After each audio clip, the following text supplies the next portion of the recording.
John and I, we have travelled together quite a bit, haven't we? Yeah, there's some stories. I'd just start off by embarrassing John with another story, if that's okay. Because if you remember anything, then you'll remember that. If the sermon goes horribly wrong, then you'll think, remember that story he told about John? So we were on a train with a group of students. It was tough. They were tough days. And we'd probably been travelling for, 20 hours or something. And we're on this train, this filthy, dirty train, heading across India for an 18-hour train journey. And none of us had slept, so John thought he's going to take a sleeping tablet because it'll help him sleep. You know what's coming, don't you? So he said, I won't take a whole tablet, I'll just take half of it. So he breaks the tablet in half, and it's like a three-tier bunk system there. So John climbs up, gets on the top bunk, and pulls this sheet over his head. And we're all just sitting down there at a little table playing Uno, and John is asleep like that. But obviously, there's something. He reacts to this tablet, and after about 5 minutes, he just shouts out, "Save me, Paula!" We're like, what? So, for those of you who don't have a Paula to save you this morning, we're going to talk about something that hopefully will be helpful. So I'm just going to jump straight on in. Mic focus now, eyes on me. So John was just saying that, at the beginning, about storms and earthquakes and those things that just suddenly hit. You ever experienced one of those? When the storms just come, when things just rush at you, or maybe it's a prolonged period of time when you're going through this storm and it doesn't seem to be ending. Is it just me, or do you ever get that? Okay, two of us, right? Well, maybe we can just touch base afterwards, the two of us, and we can exchange stories. But there's lots of scriptures, aren't there, that tell us how to deal with that. There's just a few here. I'm just going to rattle through these quickly. So Deuteronomy 31 says, "Be strong and courageous. Do not be afraid or terrified because of them, for the Lord your God is with you." Great scripture. Don't be afraid. Be encouraged.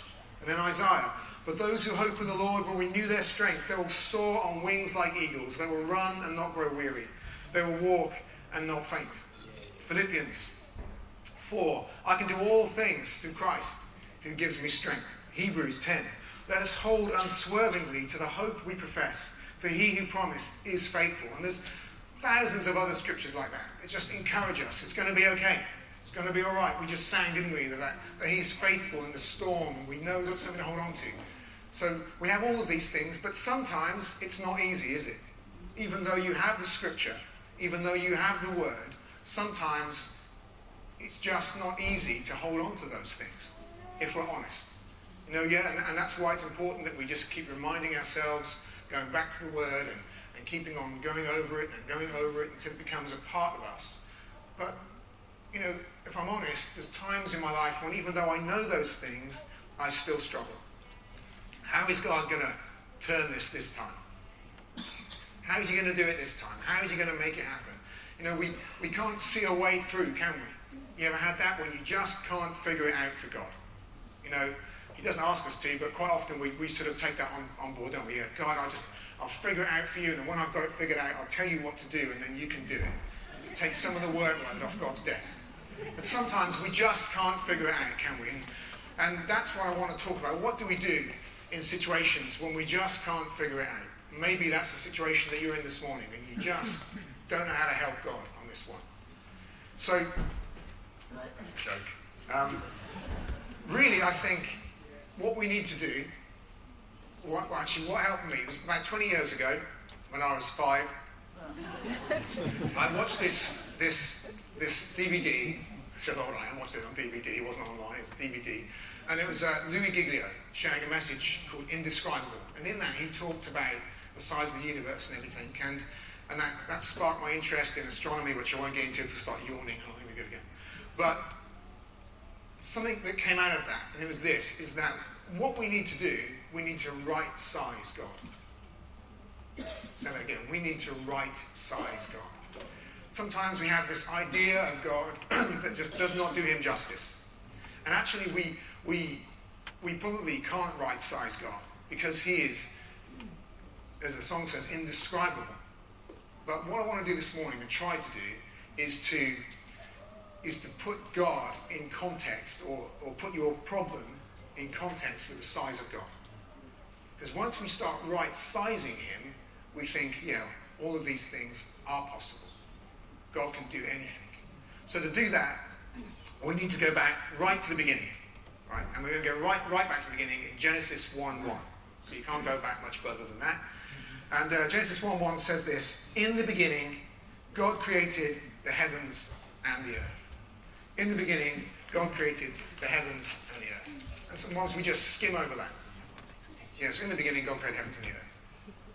Just let that sink in. God created the heavens and the earth. Take the earth out of it for a moment. God created the heavens.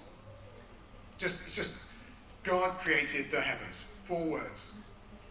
That should right-size God right there. God created the heavens. There's lots of numbers this morning, I'm sorry, and I had to write them down because I had trouble memorising my own phone number. So I had to write all these down, so I'm going to read these. But I want this morning to try and look at that verse, Genesis 1, when God created the heavens. What does that mean? This is just one example of how great our God is. And that's what I called the message this morning: how great is our God. So recently, I say recently, in the last couple of years, NASA launched a new telescope, the James Webb Telescope, and it was designed to replace or to enhance the Hubble telescope that is in the Earth's atmosphere, because we're always looking, man is always looking to see how big is this thing? What is out there? What is out there? How big? And we call it the known universe. We call it the known universe because we don't know how big it is. So they keep building these bigger and bigger telescopes to try and see further and further out. And so here comes the big numbers, right? So to measure the known universe, to measure things in the vacuum of space, it's so big that a mile or a kilometre, there's no numbers big enough for that. So we work in what's called a light year, like Buzz Lightyear. We work in a light year, right? And that is simply how far light travels in a year. Yeah? How far light travels in a year. So stay with me on this, right? And then after the service, don't ask me to repeat these numbers because I can't remember them. They're written down, all right? I've shared this message before, and people sometimes think you're some kind of a PhD in astrophysics. I don't. I've just taken them all off of Google and put them on this page. So, okay. So in a year, let's go back. So light travels at 299,792,458 meters per second, which is roughly 671 million miles an hour. That's a little bit faster than Helen usually does the M20 coming back from Dawson. So she said, I knew you were going to say that. 671 million miles an hour. That's how fast light travels. So in a year, light travels approximately 5,878 trillion miles. So in 1 year, travelling at 671 million miles an hour, light will travel roughly 5,878 trillion miles. And a trillion is a million. All right. You're with me so far? You're writing this down to test afterwards? All right. So we think that the known universe is roughly 94 billion miles across. Billion light years across, sorry. 94 billion light years across. All right. Roughly. That's how big they think it is. I'm not talking about our galaxy, we're talking about the known universe. All right? So what that means is that you would have to travel at 671 million miles an hour for 94 billion years, and you'd be from one side to the other. I mean, it's pretty small, right? Does that make your brain hurt? All the time I'm saying these numbers, I want you to remember, in the beginning, God created the heavens. When we talk about the heavens, this is what we're talking about. Something that is 94 billion light years and expanding. And we only know it's that big because that's the Hubble, the James Webb Telescope, that's how far it sees. It can't see beyond that. So it's bigger than that. But at the moment, that's what we think it is. 94 billion light years across. Then maybe those figures are a bit too big to kind of get your head around. It's hard to imagine, isn't it? It's hard to imagine travelling at 671 million miles an hour unless you sit in the passenger seat when Helen's driving down the M20. It's hard to imagine that kind of speed, okay? Or with Pastor Robert. It's hard to imagine it, but, okay, I wanted to bring you in a little bit. So let's have image one. There you go. I took this from the back garden. Now this is the Milky Way galaxy. This is home. This is our galaxy. All right? It's not our solar system, it's our galaxy. No, it's an impression because we haven't actually left our galaxy, so we don't know what it looks like. But based on images taken across the arms of the Milky Way and looking out, we think this is what it looks like. Say we, me and NASA. They think this is what it looks like. It's a barred nucleus galaxy, and it is, so image 2, it's 100,000 light years across. So all you have to travel is 671 million miles an hour for 100,000 light years, and you'll be there. You can cross it in that amount of time. Easy, right? So it's just 100,000 light years across. I've lost my notes now. Here we go. Okay. Let's go on to image 3. Okay, and that's where you are. Give yourself a wave. So we're not even in the center of our own galaxy. That's where the Milky Way, that's the Milky Way galaxy, that's where our solar system is. You couldn't put a dot on it small enough to show the Earth, but that's where our solar system is roughly down there, towards the bottom, in one of the arms. Maybe you begin to feel a little bit small right now. That's good. It's good. Let's carry on. All right, so let's go on to the next one.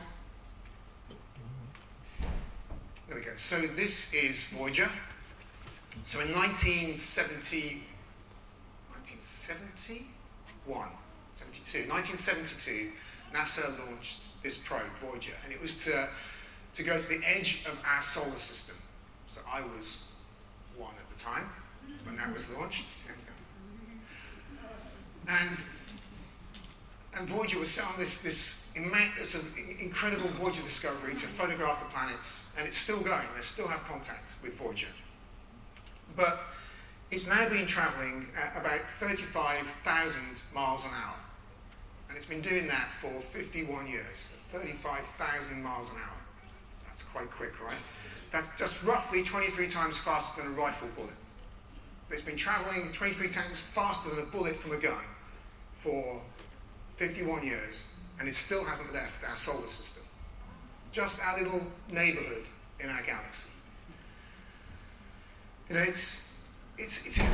find this incredible. They can still contact this thing. But when it was around 3.7 billion miles away from Earth, NASA turned the camera around on it to take a picture looking back at the planets that it had passed. So as it passed Neptune, they turned the camera around and took a picture aiming back at Earth. In fact, it took a series of pictures, 60 images. So like across what it could see.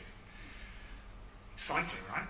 What does the picture look like? So they had this incredible expectation of what they would capture. In my mind, I have this image, of all these planets, like in a long line, heading back towards Earth, and this incredible kind of like Star Wars scene. But what they got back, just before we go to the next image, you need to realize that it's so far out now, it was 3.7 billion miles away, that every pixel was taking 95 days to reach Earth. That's slow, right? That's slower than British Mail, right?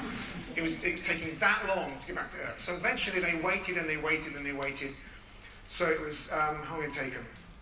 It took them a long time. Anyway, so they get these images back and they have to piece all this together, and this is what they got. It's really disappointing. If you remember, do you remember anyone here old enough to remember taking your pictures into the chemist to get them developed? What? You used to take your images in, you go on holiday, and then you come back and you have all these blurry images with your thumb over the lens and your dad's toe or something. I remember my dad took a picture trying to get my sister's camera out of the box. So we came in a polystyrene box, we went on holiday, and he's trying to get it out, and click, click, click, click, click, and we had all these pictures up my dad's nose. Being on holiday. But this image, you got to realise that they've waited. This thing cost millions and millions of pounds and dollars, and they turn it around, and this is what they get, like a line. But actually, this image has become famous, and it's called the pale blue dot. And if you look, caught in that little beam of light there, let's go to the next image, that's Earth. That's Earth, from 3.1 billion miles away. It's incredible. And the light that it's caught in is the foil that was covering Voyager. The light of the sun reflected off that foil into the camera lens. But it just so happened in one of those 60 images that the Earth was captured. And, excuse me, and Carl Sagan, who was an astronomer with NASA at the time, he was the first person to see this. And he's the one who coined it the pale blue dot. And this is what he said. Excuse me, this is what he said. He said, "That's here. That's home. That's us. On it, everyone you ever heard of, every human being who ever lived, who lived out their lives, the aggregate of all of our joys and our sufferings, thousands of confident religions, ideologies and economic doctrines, every hunter and forager, every hero and coward, every creator and destroyer of civilizations, every king and peasant, every young couple in love, excuse me, every hopeful child, every mother and father, every inventor and explorer, every teacher of morals, every corrupt politician, every superstar, every supreme leader, every saint and sinner in the history of our species lived there on a mote of dust suspended in a sunbeam." The Earth is a very small stage in a vast cosmic arena. Think of the rivers of blood spilled by those generals and emperors, so that in glory and triumph they could become the momentary masters of a fraction of a dot. Think of the endless cruelties visited by the inhabitants of one corner of the dot on a scarcely indistinguishable inhabitants of some other corner of the dot. So I love this bit. He said, a mote of dust suspended in a sunbeam. Just let it sink in for a minute. That is us. That is us. This tiny, tiny, tiny speck. And it's only 3.1 billion miles out. Tiny, tiny speck. Neil Armstrong, on his way back from the moon, said this. He said, "I remember on the way home from Apollo 11, it suddenly struck me, on that tiny pea, pretty and blue, was the Earth. I put my thumb up and shut one eye, and my thumb blotted out planet Earth. But I didn't feel like a giant. I felt very small." We are small, right? Or are we? Or is God big? What's the point of this message this morning? The point of this message is to right-size God. And there we are on this tiny, tiny mote of dust in the sunbeam, advising God. I mean, that's not my shiny head. That's the Earth. You couldn't even see one human, could you, on that? That's the Earth. Yet we come to this God who said, "Heavens be," and this power beyond comprehension exploded into the vacuum of nothingness, and all of this came out of it. Trillions of galaxies, billions of stars that we know of, and us on this pale blue dot. Psalm 8 says this: "When I look at your heavens, the moon and the stars that you have set in place, what is man that you are mindful of him, or the son of man that you care for him?" Exactly what I think when I look at that. My goodness. When I consider the works of your hands, when I look up, when I see images like this, who am I that God is mindful of me? That he would come and die. That the creator of all eternity would come to that pale blue dot and lay down his life. Like I said on that image right at the very beginning, we're not even in the center of our own galaxy. We're on this obscure solar system, somewhere down the bottom there. But God would come. Louis Giglio, the guy who I stole this message off, said this. He said, "This is significant insignificance.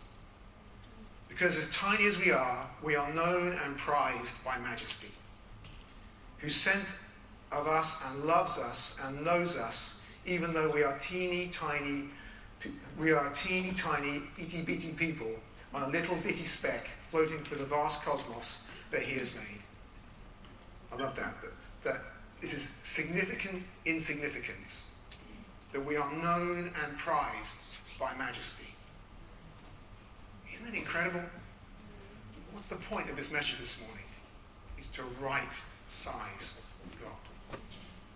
When you are facing struggles, when you are, and you don't know what to do, and you can't see how God is ever going to make it happen, how big is your God? How great is your God?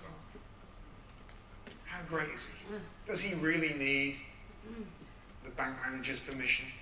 Does he really need the doctor's diagnosis? Does he really need those things?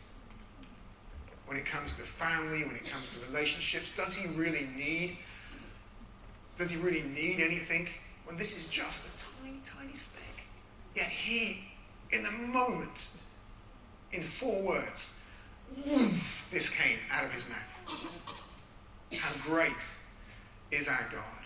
How incredible he is. Let's go to the next image, please.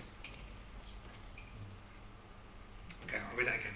The heavens declare the glory of God, and the firmament shows his handiwork. Day unto day it utters speech, and night unto night reveals knowledge. The heavens declare the glory of God, and the firmament shows his handiwork. Day unto day utters speech, and night unto night reveals knowledge. Why is it so big? Think that? Why is the universe, the known universe, why is it 94 billion light years across? Why does it need to be that big? Why does it need to be that big? And see, if we're the only people, let's go back to the pale blue dot a minute. Is that okay? Can we do that? If we're the only reason, the inhabitants of that tiny planet, why on earth is it so big? Why? I mean, it's like, one person living in a mansion. Why do you need that much room? Are we going to build an extension, put a conservatory on the side of it or something? Why is the known universe that big? Why did God make it that big? Well, if it's just as a home for us, then it's way too big, right? If it's just as a home for us, even if you have a few more kids, it's way too big. So why is it that big? Let's go back to that verse again. The heavens declare the glory of God. That's why it's so big. So that when we stand outside, and what rarely happens is this clear night, believe me, as someone who likes astronomy, it's very rarely clear, but if you go outside on a clear night and you look up and you see Orion's belt and the Plough and all those constellations that we know, we look at it, they are there for a reason. They are there to declare how great is the Creator. Day unto day, they utter speech. What are they saying?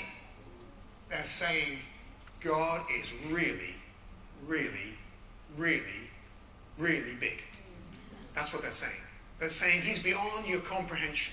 He's beyond your imagination. He's beyond your tiny human mind to fathom his greatness. That's what they're saying. And that's why NASA keeps building bigger and bigger and bigger telescopes. And then God says, yeah, build a bigger one. Just keep building a bigger one. Build a bigger one. Spend more, billions and billions. Keep building one because you're never going to see how big this is. You're never going to see how big it is. And why does God want us to see how big it is? Because they are declaring the glory of God. They are declaring his magnitude. They are declaring his majesty. They're declaring his ability. They're declaring it. So when you go outside on a starry night and look up, you think, it's going to be okay. I've got God in my corner. Yeah, and we talk about God owning the cattle on 1,000 hills, right? And that's amazing, isn't it? The earth is his. Man, all of it's his. Every planet, every star, every solar system, every incredible aspect, nebula, it's all his. He spoke it in an instant. Let's go to the next verse, shall we? There is no speech nor language where their voice is not heard. Their line goes throughout all the earth, and their words to the end of the world. This is Psalm 19 again. This is talking about the stars. It's talking about the stars. There is no speech or language where their voice is not heard. There's no nation on earth. There's no country on earth where you cannot see the stars. God set us in the midst of this sea of stars and told us, just look out, listen to what they're saying. Listen to what they're saying. Let's go to the next one. Lift up your eyes and look to the heavens. Who created all of these? He who brings out the starry hosts one by one and calls each forth by name. Because of his great power and mighty strength, not one of them is missing. Let's read that once more. Lift up your eyes and look to the heavens. Who created all of these? He who brings out the starry host one by one and calls them forth, each of them by name. He knows them all by name. And I have trouble remembering both my girls' names, right? But God, trillions and trillions of stars. It's just, when we talk about stars, we're talking about things like our sun is a star. That's a star, a big flaming ball of gas. Trillions of those. Trillions upon trillions, thousands upon thousands of galaxies. We haven't even left our own solar system yet. Hopefully your brain is going, ow, that hurts. It's too big. That's exactly what God wants you to know. Because we're not talking about the size of the known universe here. That's big, right? We should have established that now. If you have any doubt, then see me afterwards. We should have established that the known universe is pretty big. But we're not talking about the known universe. We're talking about the creator of the known universe.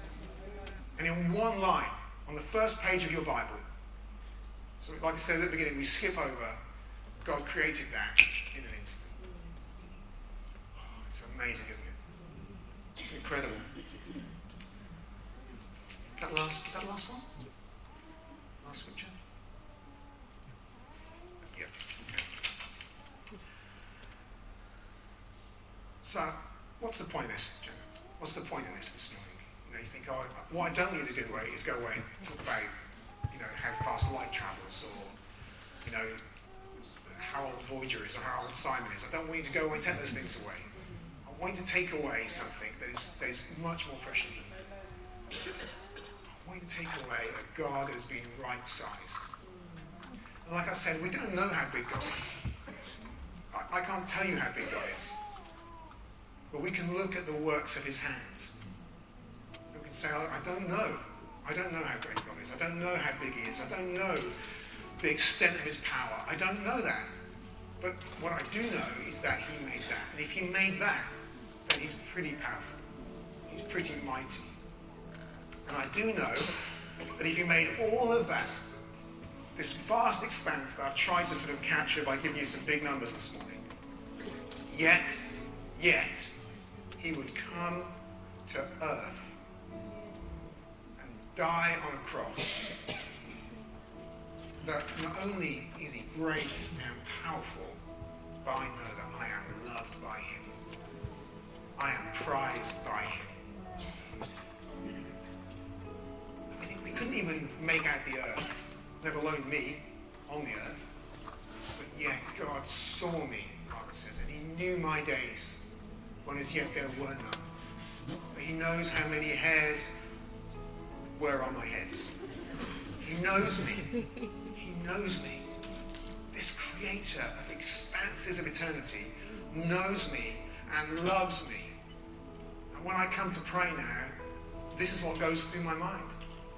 When I drive in the car, when I'm sit on the sofa, when I talk to God, I used to have this image of, maybe you have this, of some old guy sitting on a throne, old Father Time. But now I don't go there.